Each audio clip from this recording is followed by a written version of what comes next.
Terima kasih masih di Sindo Siang.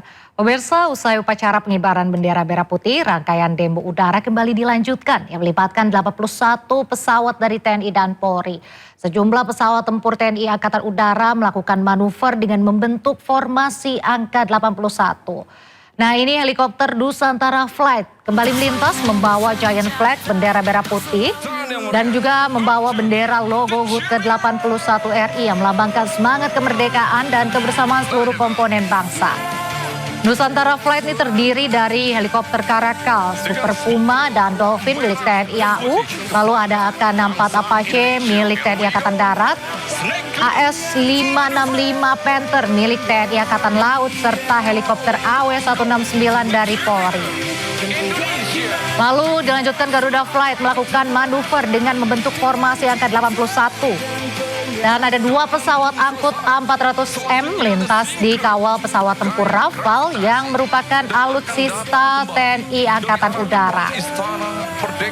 Nah, pemirsa, ini yang paling menarik ada The Jupiter, tim aerobatik pun yang ikut bermanuver di langit ibu kota. Atraksi juga dilanjutkan dengan manuver bombers oleh pesawat tempur T-50I Golden Eagle.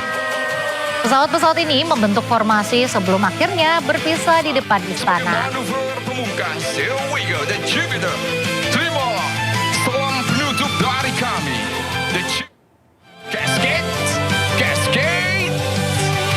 Tidak lama setelah aksi Victory Jump penerjun Kopassus TNI, helikopter TNI melewati kawasan Istana Merdeka dengan membawa bendera berukuran raksasa 20 kali 30 meter. Sebelum upacara dimulai kalau ini pemirsa. Kita saksikan sesaat lagi. Datang dari sebelah kiri podium kehormatan. Pemirsa, jika kita sebagai penonton atraksi flypast pesawat tempur dalam peringatan HUT ke-81 Republik Indonesia menyaksikan betapa hebatnya pesawat yang dipiloti oleh prajurit TNI Angkatan Udara. Namun bagaimana sebenarnya para pilot memegang kendali pesawat saat melaksanakan atraksi udara? Kita simak perbincangan Naufal Zakwan beserta Raditya Ayu bersama dengan mantan pilot pesawat tempur F-16 yang juga pakar strategis PPAU Marsma Purnawirawan TNI Agung Sasongko Jati. Menarik bahwa menerbangkan pesawat tempur apalagi di hari kemerdekaan.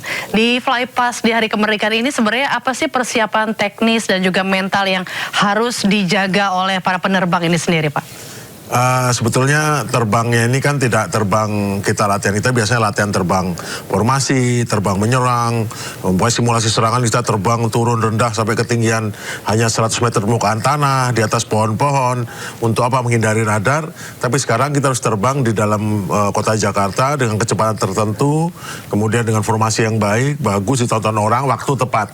Jadi masalah utamanya adalah ketepatan waktu. Yang kedua juga adalah masalah hesi, karena Jakarta ini kan suka nggak suka, ini adalah daerah yang penuh dengan polusi, hesi, kemudian cuacanya yang membuat kadang-kadang kita tidak bisa melihat yang jauh. Tapi alhamdulillah dengan pesawat-pesawat canggih ini dengan sistem navigasi setelah instrumen yang bagus itu udah tidak masalah lagi. Jadi masalah contohnya saya pakai pesawat ini, pesawat T-50. Ini apa, Pak? T-50. T-50. Ya, pesawat tempur, kita pesawat latih tempurnya bagus. Ya, kalau masalah dengan pesawat ini kalau dia terbang adalah bagaimana melihat bawah, karena actualnya tidak semua bisa instrumen ya. Karena dengan instrumen pun kita bisa terbang lewat tepat di atasnya, tetapi kan tetap apakah lewat di atas istana atau di atas gedung MK atau di atas Kementerian Pertahanan, ya tetap harus mata visual. Nah, masalah dengan visual adalah kadang-kadang nggak kelihatan. Karena sangat hesi. Kita lihat di bawah biasa, kelihatan di sana gedung. Tapi dari atas cerita lain, karena ada lapisan udara atau apalagi kalau kondisi inversion. Inversion itu kondisi di mana asap itu nggak bisa naik, artinya muter di bawah. Itu yang utama. Terus ketepatan waktu. Ketepatan waktu bisa dibantu dengan alat instrumen. Kami zaman dulu saya terbang 30 tahun yang lalu itu tidak seperti itu. Ya, ada bantu alatnya, sudah ada komputernya, sudah F-16 sudah hebat, tapi tetap tidak seperti akurat sekarang. Jadi yang seperti Mbak tanyakan tadi, tantangannya apa? Adalah pertama adalah jarak pandang, kedua ada ketepatan waktu, dan ketiga adalah cuaca ya. Tapi ada masalah lain lagi. Kadang-kadang waktunya tepat, tapi acaranya maju atau mundur. Oke. Harus menyinkronkan itu ya Pak? Iya. Menyesuaikan kembali Pak Syarki berarti. Saya akan tepat nanti adalah, makanya saya lewat pada saat titik presiden ngapain gitu, atau apa titik itu. Itu sudah orang living kan, dia holding point, dia holding. Jadi pesawat banyak itu holding tempat yang berbeda. Tempat yang kira-kira 30 km, 40 km, ada yang holdingnya berupa jarak, ada holding berupa vertikal. Masuk dengan timing. Tapi kadang-kadang kalau ada masalah dari kita adalah, oke, acara mundur 2 menit gitu, 1 menit gitu. Nah, itu harus dibilangnya udah ketahuan dari jarak, karena kita living biasanya 4 menit atau 5 menit kan. Tapi kalau nanti bilangnya mundur 2 menitnya sudah living, masalah. Tapi kalau kita dibilang pada jarak, pokoknya 30 menit sebelumnya, oke nanti kamu maju 2 menit, kita sudah holdingnya udah diatur, holdingnya sudah diatur, ditambah jaraknya atau waktunya gimana bisa diatur, sehingga living tinggal diatur speednya.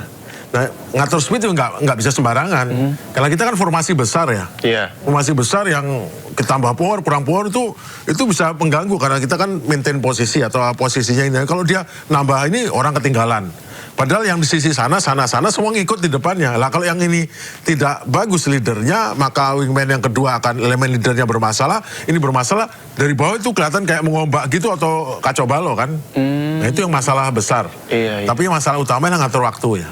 Oke. Ketepatan waktu bisa tepat, tapi kadang-kadang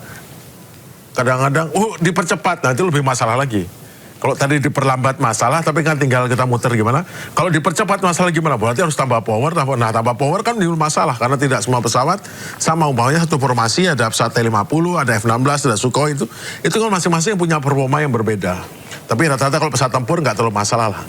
Namun itu makanya kita latihan sampai kemarin masih ada latihan tentu untuk mengatasi masalah-masalah waktu ya.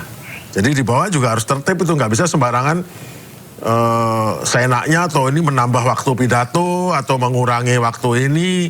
Harus tepat sampai ke pengerekan bendera atau apapun itu harus tepat, akurat, karena berefek pada yang terbang di atas. Karena di atas kan nggak mungkin berhenti, nggak mungkin seenaknya ngerem atau apa, nggak bisa, karena dia waktunya kecepatan pesawatnya tinggi kan gitu. Suasana kemeriahan peringatan hari ulang tahun ke-81 Republik Indonesia sangat terasa di kawasan Patung Kuda, Jakarta Pusat. Polisi memberlakukan rekayasa arus lalu lintas dalam rangkaian perayaan HUT ke-81 RI. Fokus perhatian warga terpusat pada prosesi kirap pemirsa. Kirap bendera pusaka merah putih dan teks proklamasi pada pagi tadi. Lalu selain mewarnai prosesi kirap di kawasan Monas, juga diselenggarakan pesta rakyat. Tersedia panggung hiburan, lalu ada lomba 17-an, bazar UMKM, hingga pembagian ribuan porsi kuliner Nusantara gratis. Dilanjutkan dengan karnaval kendaraan hias dari berbagai kementerian dan lembaga yang ikut memeriahkan jalur ini. Sejumlah ruas jalan di sekitar kawasan Monas hingga Jalan MH Tamrin terdampak pengaturan lalu lintas. Pengendara pun diimbau untuk menghindari kawasan Patung Kuda dan menggunakan jalur alternatif untuk mengantisipasi kepadatan.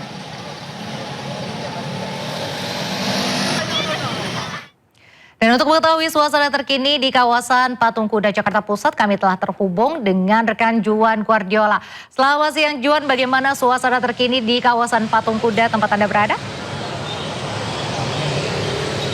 Ya, suasana terkini di kawasan Patung Kuda atau Arjuna Wijaya tampaknya memang sedang padat ya, terutama untuk arus lalu lintasnya, baik dari arah Medan Merdeka Selatan menuju ke bundaran kawasan Patung Kuda maupun dari arah MH Tamrin menuju ke Medan Merdeka Barat. Dan memang petugas kepolisian sudah bersiaga di titik-titik yang telah ditentukan untuk mengatur arus lalu lintas, karena memang pada siang hari ini tampaknya tingkat volume kendaraan di kawasan Patung Kuda ini cukup tinggi, sehingga beberapa titik seperti di Medan Merdeka Barat tampaknya mengalami padat merayap karena volume kendaraan maksud kami sudah mulai meningkat.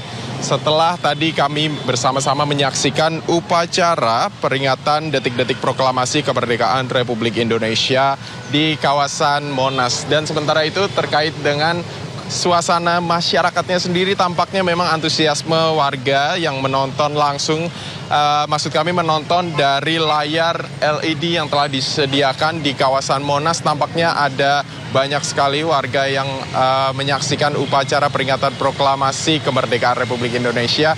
Dan saat ini memang mereka sudah terpencar, baik itu mereka menuju ke arah kawasan Patung Kuda untuk bersantai sejenak, kemudian ada yang tetap berada di kawasan Monas. Dan jika kita berbicara terkait dengan agenda pada hari ini, memang pada pagi tadi di kawasan Patung Kuda sendiri diawali dengan prosesi kirap budaya yang mengiringi beberapa hal-hal penting, yakni teks proklamasi. Kemudian ada duplikat bendera merah putih yang dibawa dari Cawan Monas menuju ke Istana Merdeka untuk dilaksanakan proses upacara. Sementara itu agenda selanjutnya yang bisa dinikmati oleh masyarakat khususnya di kawasan Patung Kuda adalah agenda kirap pengembalian bendera pusaka yang nantinya rencana akan dilaksanakan pada pukul 17:45 waktu Indonesia Barat. Itu yang bisa dinantikan oleh masyarakat. Sementara untuk mengisi waktu pada siang hari ini, masyarakat juga bisa menikmati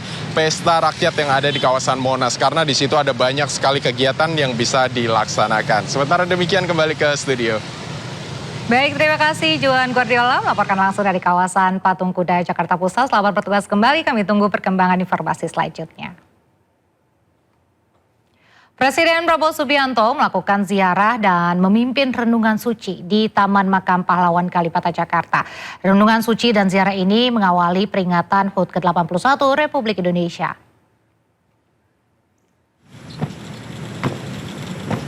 Presiden Prabowo memasuki area upacara didampingi Wakil Presiden Gibran Rakabuming Raka, Menteri Pertahanan Syafri Syamsuddin dan juga Menteri Sosial Saifullah Yusuf. Presiden Prabowo meletakkan karangan bunga dan memimpin langsung renungan suci tadi malam, pemirsa. Presiden Prabowo mengajak seluruh peserta upacara mengheningkan cipta untuk mengenang jasa para pahlawan. Setelah mengheningkan cipta, Presiden Prabowo juga memberikan penghormatan kepada para pahlawan yang dimakamkan di TMP Kalibata. Renungan suci ini juga turut dihadiri oleh sejumlah Menteri Kabinet Merah Putih dan juga kepala lembaga.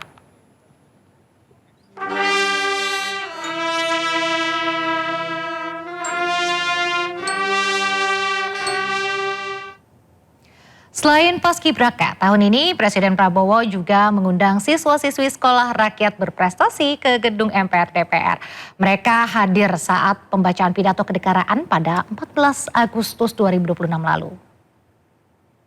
Citra Nur Ramadhani dari Kabupaten Pangkajene dari Provinsi Sulawesi Selatan.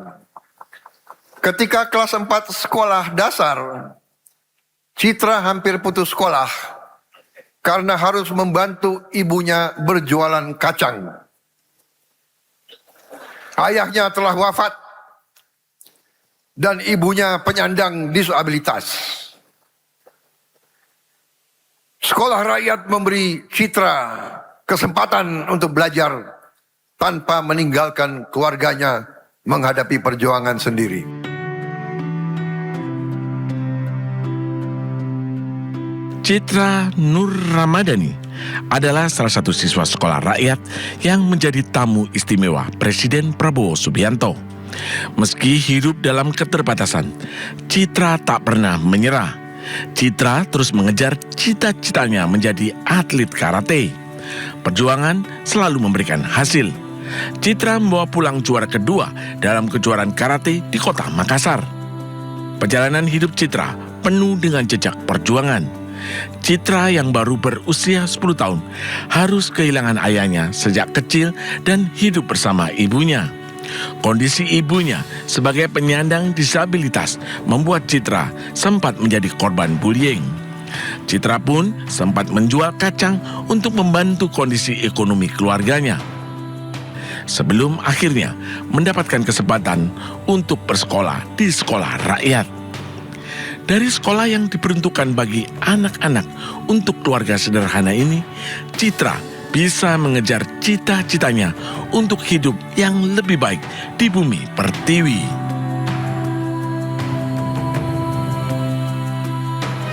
Citra itu masuk di sekolah rakyat, saya bangga sekali karena dia mandiri, tambah mandiri di situ.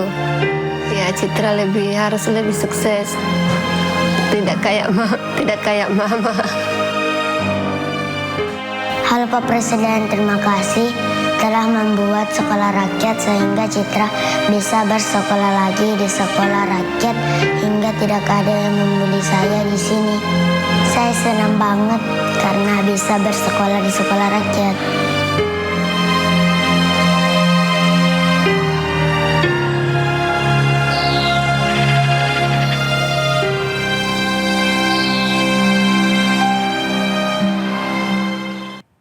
Memeriahkan Hari Kemerdekaan, warga ikut lomba ketangkasan ala Ninja Warrior di Surabaya. Sementara di Kendal digelar lomba tangkap lele dengan tangan kosong di sungai.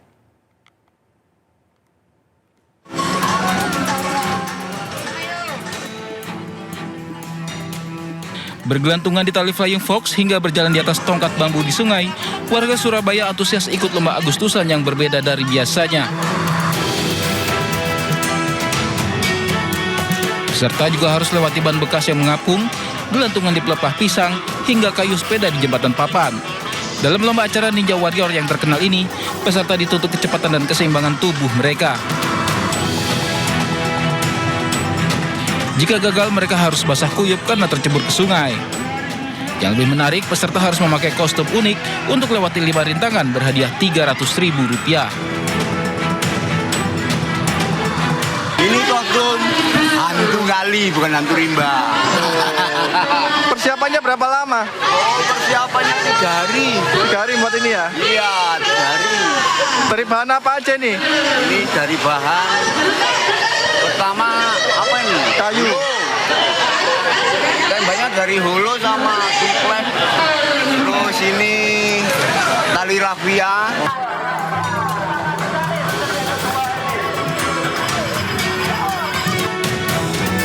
Sementara di Kendal, warga Desa Karangayu, Kecamatan Cepiring menggelar lomba tangkap lele di sungai irigasi. Aksi para peserta saat berusaha menangkap lele mengundang gelak tawa warga. Karena menangkap lele yang licin dengan tangan kosong bukanlah perkara mudah. Sebelum perlombaan dimulai, warga bergotong royong membersihkan sungai agar alirannya tetap terjaga. Melalui lomba yang sederhana ini, warga desa membuktikan bahwa semangat kemerdekaan dapat dirayakan dengan kegiatan sederhana yang menghibur namun penuh makna. Dari Surabaya, Jawa Timur dan Kendal, Jawa Tengah, Rahmat Ilyasan dan Edi Prayetno, iNews melaporkan. Meski di balik dinding penjara, perlombaan Hari Ulang Tahun Kemerdekaan Republik Indonesia berlangsung semarak. Warga binaan di Lapas Kelas 1 Cipinang, Jakarta pun antusias mengikuti aneka lomba.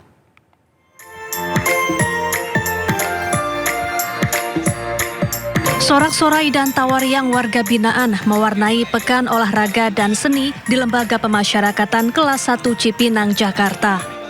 Sejumlah warga binaan dan petugas lapas antusias mengikuti beragam perlombaan untuk memeriahkan peringatan Hari Ulang Tahun Kemerdekaan RI. Mulai dari lomba pancing kerupuk, memindahkan jepit sedotan ke botol, memindahkan air dengan mata tertutup, hingga tarik tambang. Kegiatan olahraga dan perlombaan ini menjadi bagian dari pembinaan jasmani warga binaan yang tak hanya digelar saat perayaan Hari Ulang Tahun Kemerdekaan RI, tapi rutin dilakukan. Lapas Kelas 1 Cipinang mengadakan lomba tradisional dalam rangka Pekan Olahraga dan Seni bagi warga binaan dan petugas. Jadi kami melaksanakan lomba bermacam-macam, baik futsal, voli, tenis meja, dan yang pegawainya pun kami mengundang seluruh lapas rutan se-Jakarta. Jadi ini dalam rangka memeriahkan, memberikan semangat, motivasi kepada warga binaan biar mereka sehat, tampil sportif, dan turut berpartisipasi dalam rangka mengisi kemerdekaan Republik Indonesia dengan melahirkan atlet-atlet dari dalam Lapas Kelas 1 Cipinang. Tidak hanya mengejar gelar juara, para pemenang juga mendapatkan hadiah menarik. Selain memperingati Hari Ulang Tahun Kemerdekaan RI, kegiatan ini juga menjadi wadah mempererat kekompakan antar warga binaan. Dari Jakarta, Rio Manik, iNews melaporkan.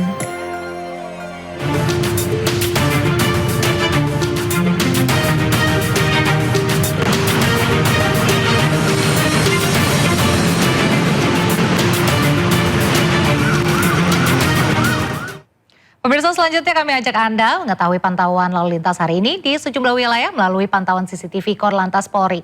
Kita bergabung dengan Brigadir Adiza di studio NTMC Polri. Brigadir Adiza, bagaimana pantauan arus lalu lintas di sejumlah titik di wilayah Indonesia melalui pantauan CCTV? Silahkan laporan Anda. Baik, terima kasih Nadia dan juga Raisa. Juga selamat siang pemirsa. Saat ini saya Brigadir Anissa hadir untuk menginformasikan kondisi arus lalu lintas terkini dari pantauan CCTV Korlantas Polri. Untuk itu langsung saja kita menuju ke CCTV yang pertama, yaitu di kawasan Simpang Semanggi, Jakarta Selatan. Bisa kita saksikan bersama di layar kaca Anda lalu lintas pada siang hari ini dari arah Gatot Subroto yang akan mengarah ke Slipi masih terpantau relatif lancar di jalur arteri, dan begitu untuk arus lalu lintas di tol dalam kota juga pada siang hari ini masih terpantau relatif lancar. Dan dari arah sebaliknya, ini dari arah Senayan ataupun Slipi yang akan mengarah ke Gatot Subroto, situasi arus lalu lintas juga masih terpantau relatif lancar di kedua arahnya. Kami himbau bagi para pengendara untuk selalu berhati-hati serta menjaga jarak aman kendaraan Anda dengan kendaraan lainnya. Dari kawasan Jakarta Selatan kita beralih ke kawasan Jakarta Barat, tepatnya di kawasan flyover Slipi Jaya. Arus lalu lintas dari arah Cawang yang akan mengarah ke Grogol terpantau relatif lancar. Begitupun untuk arah sebaliknya. Kami himbau bagi para pengendara, khususnya bagi para pengendara roda 2 untuk selalu menggunakan helm berstandar SNI guna keamanan dan juga keselamatan, dan juga untuk selalu memperhatikan rambu-rambu lalu lintas yang terpasang di sepanjang jalan.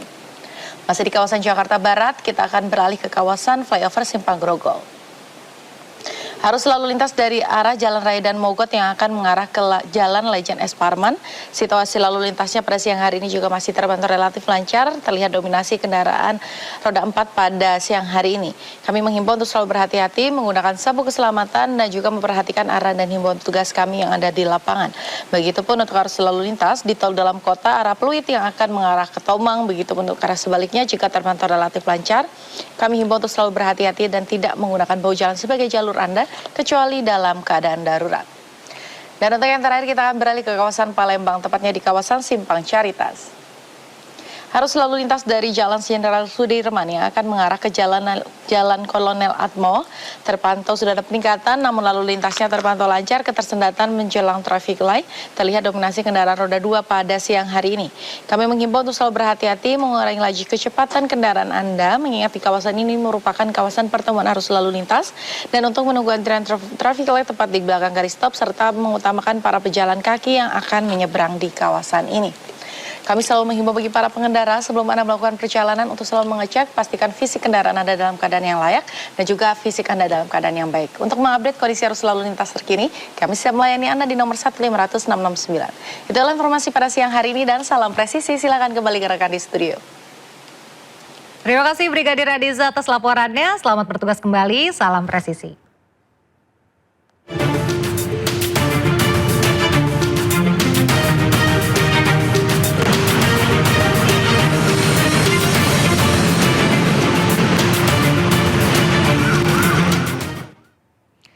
Pemirsa, sempat terisolir, tim SAR berhasil menembus wilayah Mbai, Kabupaten Nagekeo yang terdampak gempa.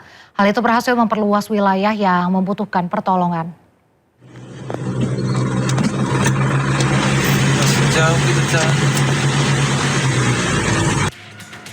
Memasuki hari kedua pelaksanaan operasi pencarian dan pertolongan pasca gempa yang mengguncang kawasan timur laut Mbai, Nagekeo, Nusa Tenggara Timur, tim SAR gabungan memperluas pencarian dan pertolongan. Personel dengan alat utama SAR dikerahkan ke sejumlah titik yang menjadi prioritas operasi. Akses menuju sejumlah wilayah terdampak yang sebelumnya sempat terhambat akibat longsor mulai dapat dilalui petugas. Dengan terbukanya akses ini, pencarian dapat kembali diperluas untuk menjangkau wilayah-wilayah yang membutuhkan pertolongan. Tim SAR terus melakukan penyisiran dan pendataan di lapangan, sekaligus memperkuat koordinasi dengan unsur terkait untuk memastikan seluruh wilayah terdampak dapat terjangkau. Hingga kini tercatat 112 orang terdampak gempa, terdiri atas 48 orang meninggal dunia dan 64 orang menderita luka berat dan ringan. Situasi di Timur Tengah semakin memanas. Di Yaman, perang saudara terjadi setelah Houthi menyerang Yaman Barat. Informasi selengkapnya akan hadir usai jeda, tetaplah di Sido Siang.